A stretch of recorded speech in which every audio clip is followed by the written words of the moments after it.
Hi friends, आज के class में जो क्लास 10 का चैप्टर 3 हम लोग पढ़ रहे थे उसी का और आगे थ्योरी के बारे में और उसका कुछ सॉल्यूशन एग्जाम्पल का सॉल्यूशन भी इस क्लास में देखेंगे। तो देखो, प्रीवियस क्लास में हम लोग क्या पढ़ रहे थे कि pair of linear equation in two variable, उसका सॉल्यूशन निकालना पढ़ रहे थे। तो सॉल्यूशन कैसे निकाल रहे थे प्रीवियस क्लास में? ग्राफिकल मेथड से। लेकिन अगर उसी ग्राफिकल मेथड में हम वो बार बार बोल रहे थे कि इस तरह से वैल्यू एक्स और वाई, अगर ये टेबल बना रहे थे एक्स और वाई का, तो हमेशा यहाँ पे जो वैल्यू ले रहे थे जैसे 1 2, ये अगर 3 आ रहा है, 0 आ रहा है, तो इस तरह से वैल्यू ले रहे थे जिससे कि ये एक्स और वाई का वैल्यू फ्रैक्शन में नहीं आ जाए। जैसे हम कोई भी वैल्यू ऐसे नहीं ले रहे थे 1/3 या 17/4, इस तरह से हम कोई भी वैल्यू नहीं ले रहे थे। क्यों? क्योंकि ये वाले वैल्यू को ग्राफिकल मेथड में रिप्रेजेंट करना थोड़ा मुश्किल होता है। जैसे अब √3 आता तो √3 को कहाँ ग्राफ में रिप्रेजेंट करते? तो इस तरह का जो ये सब डिफिकल्टी को हम लोग ऐसा अगर आ जाएगा क्वेश्चन में, इस तरह से आएगा, तो हम लोग उसको सॉल्यूशन के लिए आगे अब पढ़ेंगे एल्जेब्रिक मेथड। पहले पढ़ रहे थे ग्राफिकल मेथड, अब इसका सॉल्यूशन के लिए algebraic method of solving a pair of linear equation. Algebraic method कहने का क्या मतलब हुआ कि सिंपल जो एल्जेब्रा में यूज करते हैं, प्लस माइनस डिवाइड मल्टीप्लाई, उसी मेथड का यूज करके हम लोग जो पेयर ऑफ लीनियर इक्वेशन दिया रहेगा उसका सॉल्यूशन निकालेंगे। तो देखो, पहला मेथड है सब्स्टिट्यूशन मेथड। सब्स्टिट्यूशन मेथड दूसरा है एलिमिनेशन मेथड। तो आज के क्लास में हम सिर्फ सब्स्टिट्यूशन मेथड है इसी को अंडरलाइन करके, मतलब कि इसी के बारे में पढ़ेंगे। तो सब्स्टिट्यूशन मेथड, सब्स्टिट्यूट कर देना मतलब क्या होता है कि जहां पे एक जगह जो वैल्यू है उस वैल्यू को उठा करके कहीं दूसरे जगह पे पुट कर देना। तो ये पहला नाम सब्स्टिट्यूशन है, हम इसी को आज पढ़ेंगे सब्स्टिट्यूशन मेथड से। जो भी हम सोल्व करेंगे वो कौन सा मेथड हो जाएगा? सब्स्टिट्यूशन मेथड का यूज करके हम सारे लीनियर इक्वेशन को सॉल्यूशन निकालेंगे। तो सब्स्टिट्यूशन मेथड, पहला एग्जांपल से ही इसको समझते चलते हैं। पहला एग्जांपल क्या है? एग्जांपल नंबर 4 है बुक के अनुसार। तो एग्जांपल नंबर 4 में दिया है कितना है? 7x - 15y इक्वल टू 2 और x + 2y = 3। ये क्वेश्चन दिया हुआ है। ये नंबर इक्वेशन 1 हो गया, ये सेकेंड इक्वेशन हो गया। तो हम लोग इसका अभी तक जो भी पढ़े थे उसमें ग्राफिकल एक्स और वाई का वैल्यू हम निकालते थे, फिर उसको ग्राफ पे रिप्रेजेंट करते थे।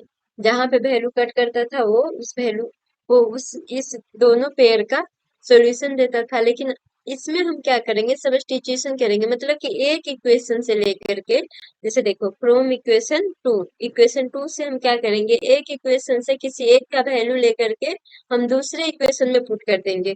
तो फ्रॉम इक्वेशन 2 से देखो तो x + 2y = कितना आ गया? 3। तो x इक्वल टू कितना आ गया? 3 - 2y, मतलब कोई एक इक्वेशन से हम एक वेरिएबल का वैल्यू निकालेंगे। जैसे यहाँ पे हम क्या ले रहे हैं? इक्वेशन नंबर सेकेंड है, तो इससे एक वेरिएबल एक्स जो वेरिएबल है उसका हम वैल्यू निकाल रहे हैं किसके टर्म में? दूसरे वेरिएबल के टर्म में। मतलब क्या हो गया कि कोई एक इक्वेशन से एक वेरिएबल का वैल्यू निकाल करके दूसरे इक्वेशन में, बाकी जो इक्वेशन बचा हुआ है उसमें हम पुट कर देंगे। तो अब ये एक इक्वेशन से हमको वैल्यू पता चल गया। अब दूसरा इक्वेशन कौन सा है? 7x - 15y = 2। तो now put the value of x in equation,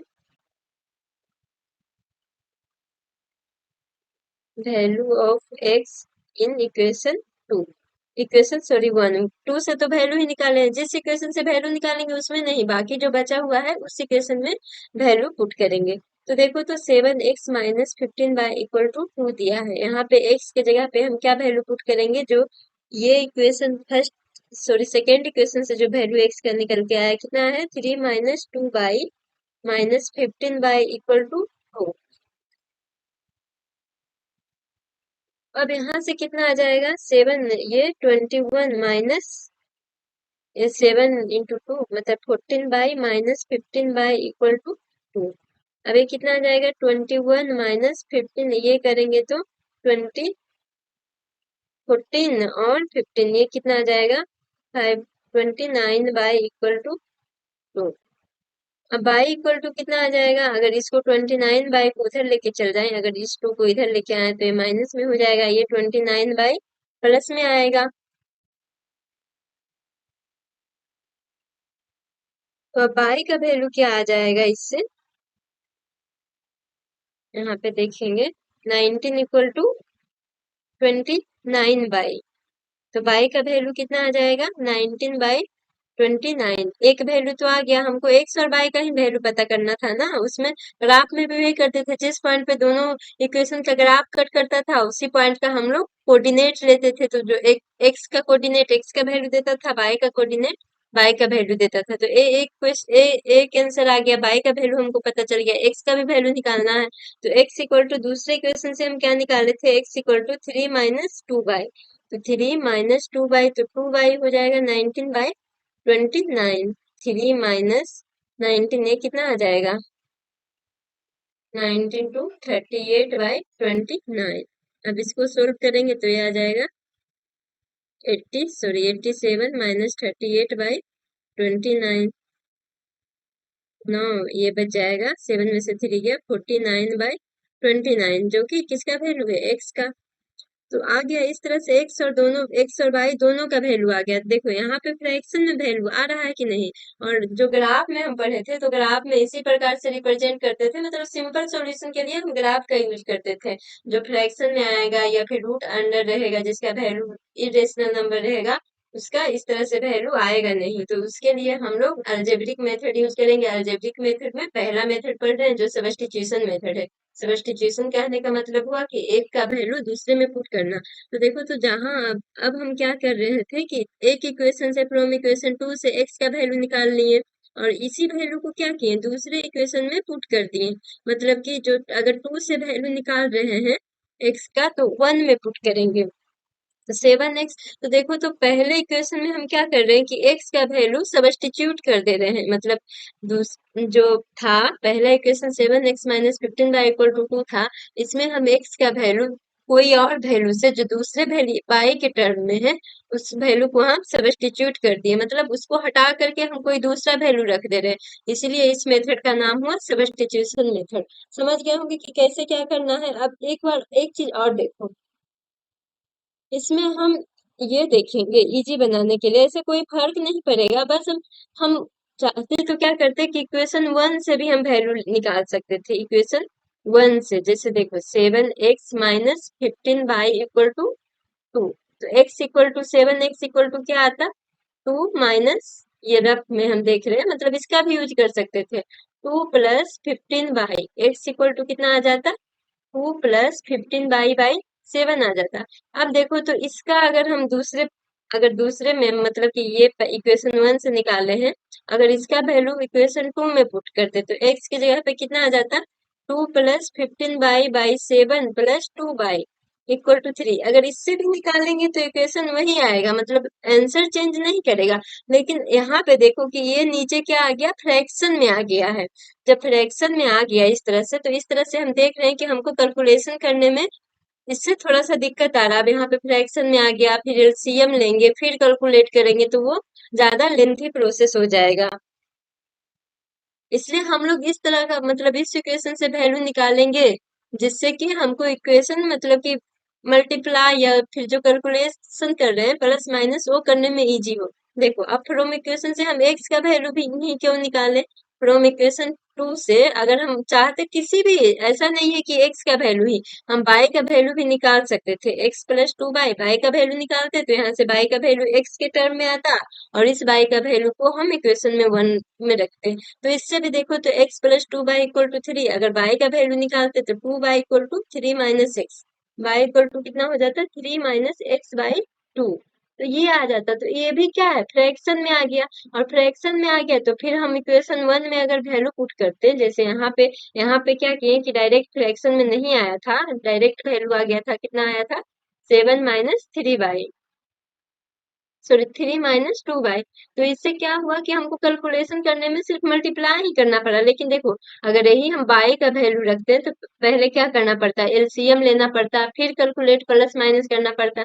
इससे हमको बनाने में ज्यादा टाइम लगता और प्रोसेस बहुत लंबा खींचता। इसलिए हम लोग देखेंगे कि वैसा, मतलब उस इक्वेशन से वैल्यू निकालें जहाँ पे कुछ मल्टीप्लाई ना हो, मतलब कोफिशियंट एक्स और वाई का ज्यादा मतलब कि ज्यादा मल्टीप्लाई नहीं हो, इसीलिए जैसे यहाँ पे एक्स में कोफिशिएंट कुछ नहीं था, वन था, तो इसलिए हमको दिक्कत नहीं हुआ। अगर यहीं पे 2x प्लस वाई देता, सपोज करो यहाँ पे क्या देता, 2x plus y equal to 3 देता, इस इक्वेशन में जैसे एक रहता 7x minus 15 Y equal to 2, दूसरा रहता है 2x plus 3 Y equal to 3। तो इसको हम लोग क्या करते हैं कि सिंपल बनाने के लिए किसी तरह से बनाएंगे तो आंसर सेम आएगा, बनाने में भी टाइमिंग सिर्फ ज्यादा लगेगा और प्रोसेस लंबा हो जाएगा। इसलिए फ्रॉम इक्वेशन टू से इसमें क्या करते हैं कि हम y का वैल्यू निकालते हैं, जैसे 2x plus y equal to 3 आ जाता।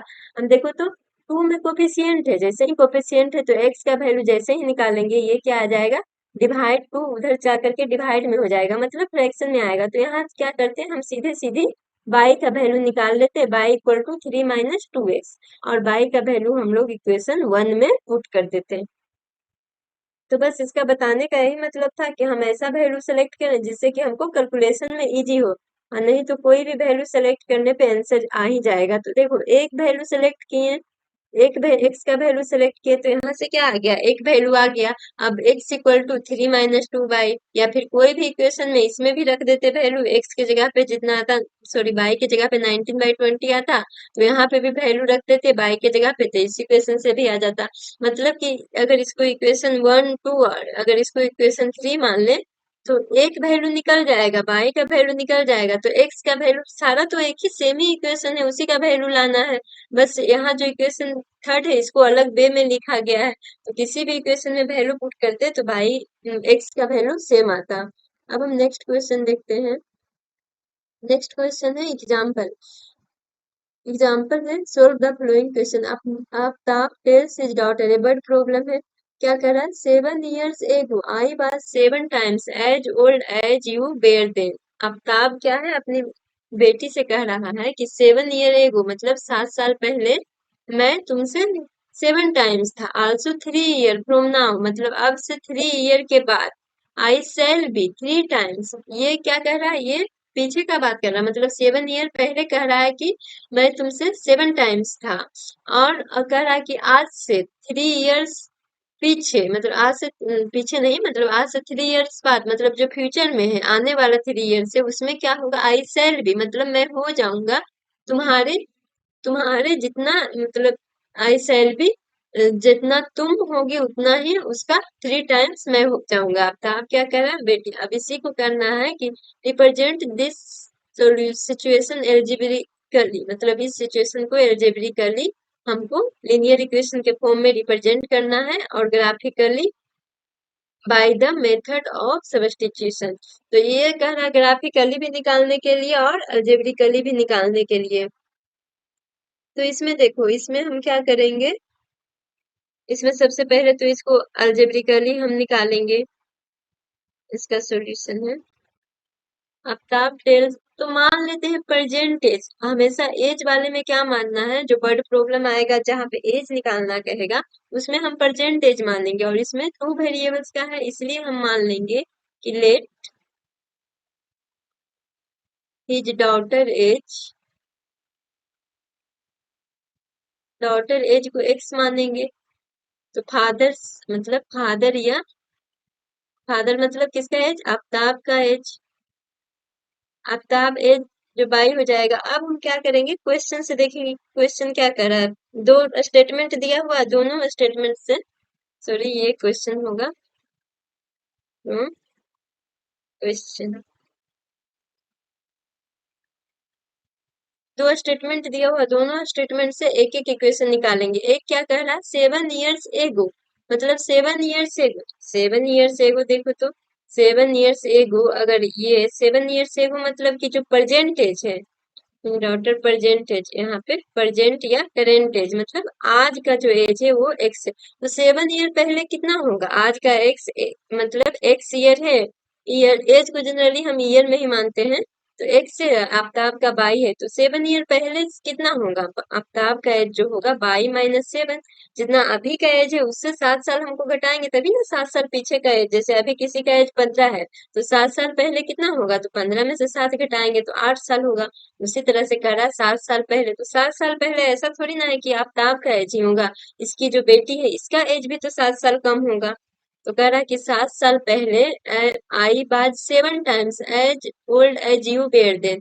मतलब कि 7 साल पहले जितना तुम्हारा एज था उसका 7 टाइम्स मेरा एज था। तो किसके एज से? डॉटर के एज से 7 टाइम्स था। तो डॉटर के एज हम क्या माने हैं? एक्स। और 7 ईयर पहले, 7 ईयर्स एगो, ये एज क्या आ जाएगा? Y minus seven, x minus seven. और जो इसके फादर्स का एज है 7 साल पहले, बाई माइनस सेवन जो है उसकी बेटी का जो करंट एज है, प्रेजेंट एज है, उससे 7 टाइम्स है। तो इससे एक इक्वेशन आ जाएगा, y minus seven equal to 7x minus 49। अब देखो हम जनरली x को पहले लिखते हैं तो ये सारे को इधर लेके चल जाएंगे, मतलब 7x माइनस 49 माइनस बाई, इधर से इधर जाएगा तो ये बाई प्लस में है, माइनस आ जाएगा। और 7 माइनस में है तो 7 प्लस में आ जाएगा। तो इसको लिख सकते हैं 7x माइनस बाई, और ये 49 में से 70 जाएगा तो ये बचेगा -42 equal to 0। 7x minus y equal to 42। ये एक इक्वेशन आ गया। अब दूसरा स्टेटमेंट भी दिया, दो स्टेटमेंट दिया है। दूसरा स्टेटमेंट क्या कह रहा है? 3 इयर्स आफ्टर, मतलब आफ्टर 3 इयर्स, जैसे प्रेजेंट से, अभी से, कोई भी अभी से कंपेयर करेगा। 3 इयर्स फ्रॉम नाउ, 3 इयर्स में उसका फादर का भी एज 3 से बढ़ जाएगा, मतलब जितना प्रेजेंट एज है उससे 3। ऐसा नहीं कि ये वाला जो है पाई माइनस सेवन है तो 7 साल पहले था, आज से 3 साल बाद, तो आज वाला जो एज है उसी में 3 जोड़ेंगे। Y plus three equal to हो जाएगा x+3। दोनों का एज 3 3 साल हम बढ़ा दिए। अब क्या कह रहा है, क्या क्वेश्चन, ये तो इतना 3 साल पहले कह रहा था, 3 साल बाद में कह रहा था, 3 3 साल ऐड कर दिए। अब आगे क्वेश्चन क्या कर रहा है? आई सेल बी 3 टाइम्स, मतलब आफ्ताब जो हो जाएगा 3 टाइम्स हो जाएगा जितना उसकी बेटी होगी, मतलब जितना उसकी बेटी का 3 साल के बाद एज कितना होगा? x+3। तो बेटी का एज का 3 टाइम्स हो जाएगा, तो बेटी का एज में मल्टीप्लाई कर दिए 3 से। तो यहाँ से क्या आ जाएगा? Y plus three equal to 3x+9 आ जाएगा। अब इसमें भी इसको उधर लेके चले जाते हैं, 3x+9 minus y minus three equal 0। ये कितना आ जाएगा? 3x minus y plus 6 equal to 0। ये कितना आएगा? 3x minus y equal to, ये +6 है, इक्वल टू के उधर जाएगा तो -6। ये इक्वेशन 2 आ गया। तो अब कौन कौन सा इक्वेशन मेरे पास है? 7x माइनस, ये क्या हुआ? लीनियर इक्वेशन का पेयर बन गया।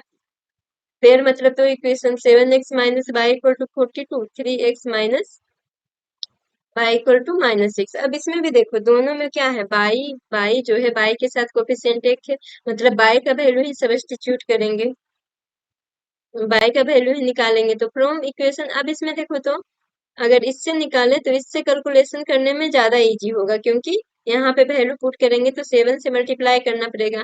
फ्रॉम इक्वेशन 2 से आप किसी से भी निकाल सकते हैं, बस हम देखेंगे कि सॉल्यूशन करने में हमको कहाँ इजी आ रहा है। तो देखो जैसे उसमें हम एक्स का वैल्यू निकाले थे पहला एग्जाम्पल में, इसमें हम लोग बाई का वैल्यू निकालेंगे।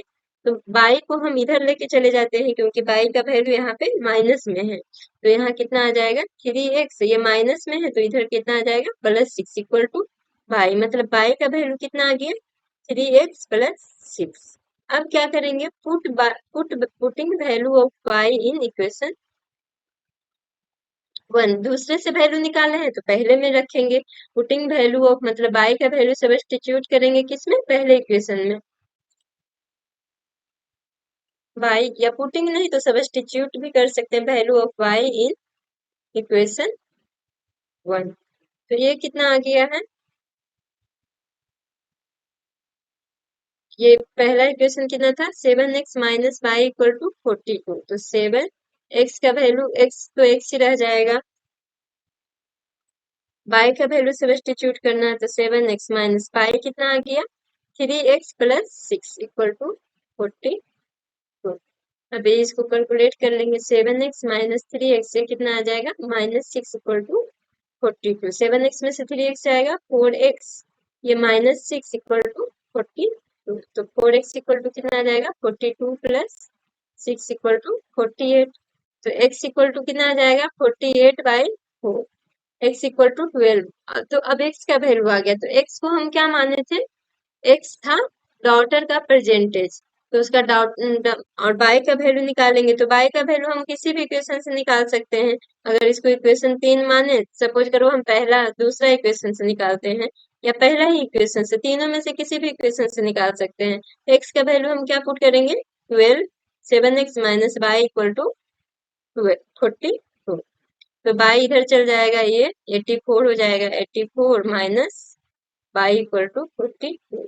तो 84 माइनस 42 इक्वल टू 1। तो ये कितना आ जाएगा, 242। मतलब बाई इक्वल टू 42 आ गया। तो एक्स क्या था, आफ्ताब का एज कितना था, बाई माने थे, तो आफ्ताब एज कितना आ जाएगा, 40। और डॉटर एज कितना आ जाएगा, इक्वल टू, यही जो आ जाएगा ये वाला और ये दोनों आंसर आ जाएगा। इसी का वैल्यू निकालने के लिए बोल रहा था कि परसेंटेज को कैलकुलेट करने के लिए देखो यहाँ पे कह रहा था कि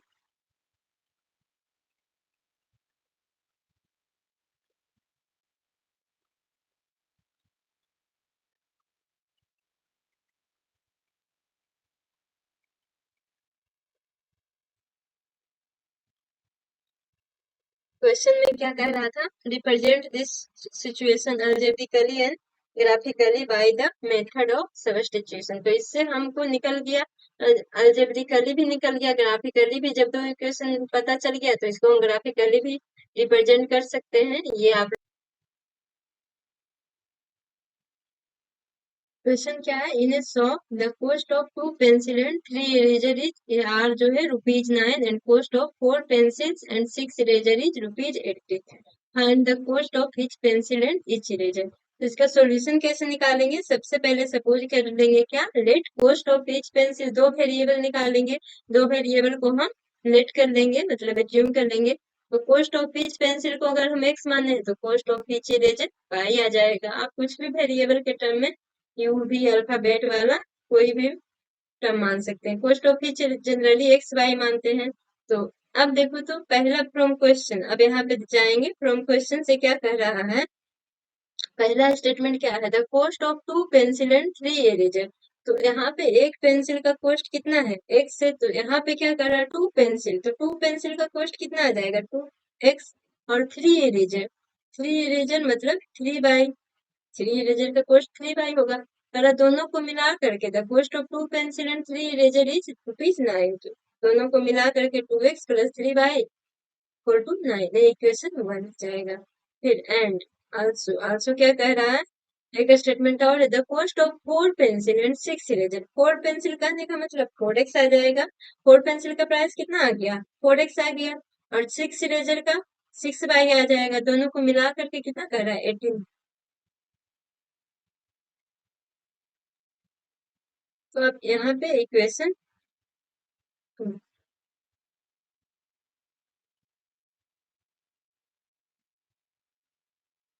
तो यहाँ से देखो, तो इसमें क्या है, इसमें कुछ कॉमन आ रहा है, तो अगर 2 कॉमन लेंगे तो कितना आ जाएगा, x plus 3 y equal to 18। तो यहाँ से 2x, यहाँ से 2x plus 3 y equal to 9 आ जाएगा।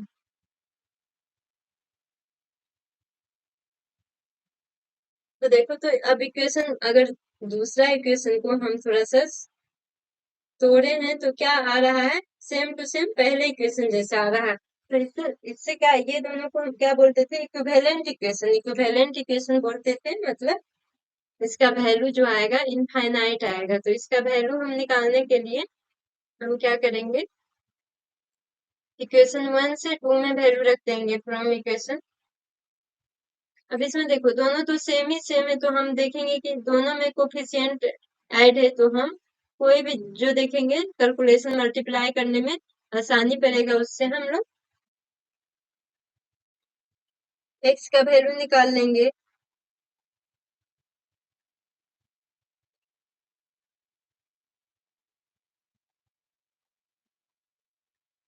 हम देखो फ्रॉम इक्वेशन 1 से क्या करेंगे, 3 बाई इक्वल टू 9 है, एक्स 2x इक्वल टू कितना आ जाएगा, 9 माइनस 3 बाई।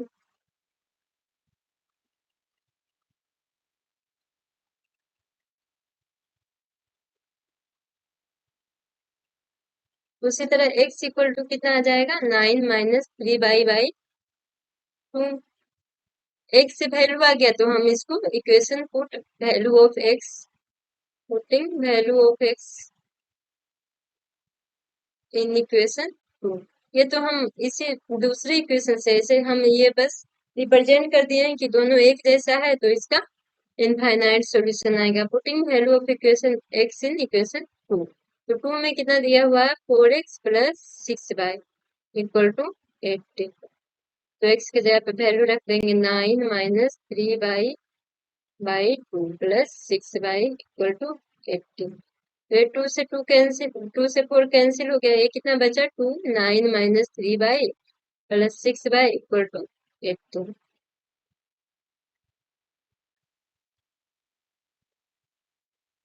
तो अब इसको इसको सोल्व करेंगे तो कितना आएगा 18 minus 6y plus 6y equal to 18। तो यहाँ से देखो तो ये दोनों कट गया, मतलब 18 इक्वल टू 18 आ गया। जब दोनों तरफ इक्वल आ गया हमको सोल्व भी नहीं करना पड़ा, इसका मतलब इसका क्या आएगा इनफाइनाइट सॉल्यूशन आएगा। तो ये इस तरह से देख रहे हैं कि 18 इक्वल टू दोनों तरफ इक्वल इक्वल वैल्यू आ गया, मतलब कि इसका बहुत सारा सॉल्यूशन आएगा बहुत सारा प्राइस के लिए। उस तरह से मतलब जो एक पेंसिल का उस तरह से इस दोनों इक्वेशन पे बहुत सारा प्राइस के लिए ये दोनों इक्वेशन एक दूसरे को सेटिस्फाई करेगा। अब हम अगले क्वेश्चन की तरफ चलते हैं। एग्जाम्पल नंबर 7 है, two rails are represented by the equation. इसमें कह रहा है कि दो रेल से रिप्रेजेंटेड बाय द इक्वेशन। पहला इक्वेशन क्या है x plus 2y minus 4 equal to 0, 2x plus 4y minus 12 equal to 0। तो देखो इसमें कह रहा है, पूछ क्या रहा है, bill the rails cross each other. अब इसमें सब्स्टिट्यूशन मेथड को पढ़ रहे हैं तो सब्स्टिट्यूशन मेथड यूज करके ही हम वैल्यू निकालेंगे। तो देखो क्रॉस करने का मतलब क्या होगा, करेगा कभी क्रॉस करता है जब या तो इंटरसेक्टिंग होगा या को कोइंसिडेंस होगा तभी क्रॉस करेगा। नहीं होगा तो एक दूसरे के दोनों क्या आ जाएगा पैरेलल आ जाएगा। अगर पैरेलल होगा तो क्रॉस, नोट क्रॉस मतलब पैरेलल आएगा तो क्रॉस नहीं करेगा।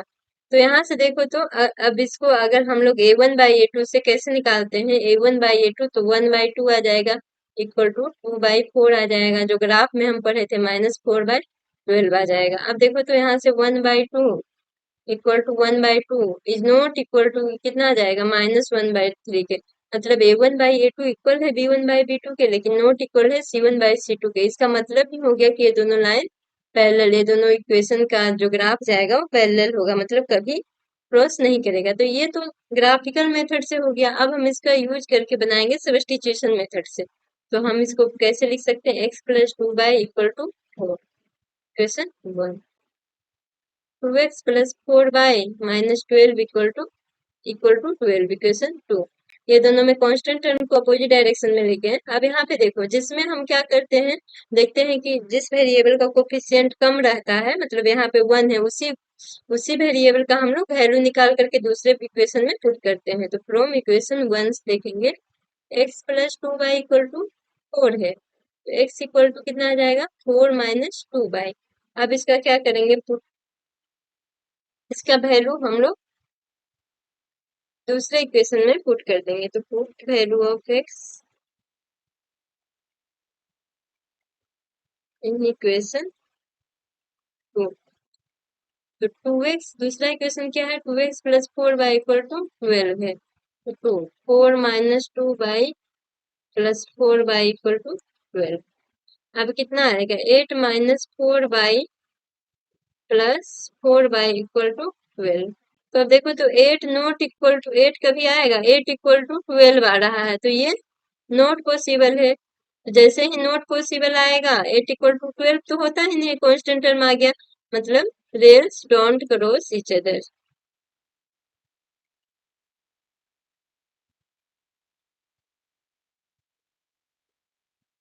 अदर। तो इतना ही आज के क्लास में, बस इतना ही। आगे है एक्सरसाइज 3.2 है, तो उसका सारा क्वेश्चन सब्स्टिट्यूशन मेथड से बनाना है। जो कि हम लोग अगले के वीडियो में देखेंगे। तब तक आप लोग उस एक्सरसाइज का क्वेश्चन रिवाइज कीजिएगा, इस एग्जाम्पल रिवाइज कीजिएगा और क्वेश्चन बनाने का प्रयास कीजिएगा। आज के लिए बस इतना ही।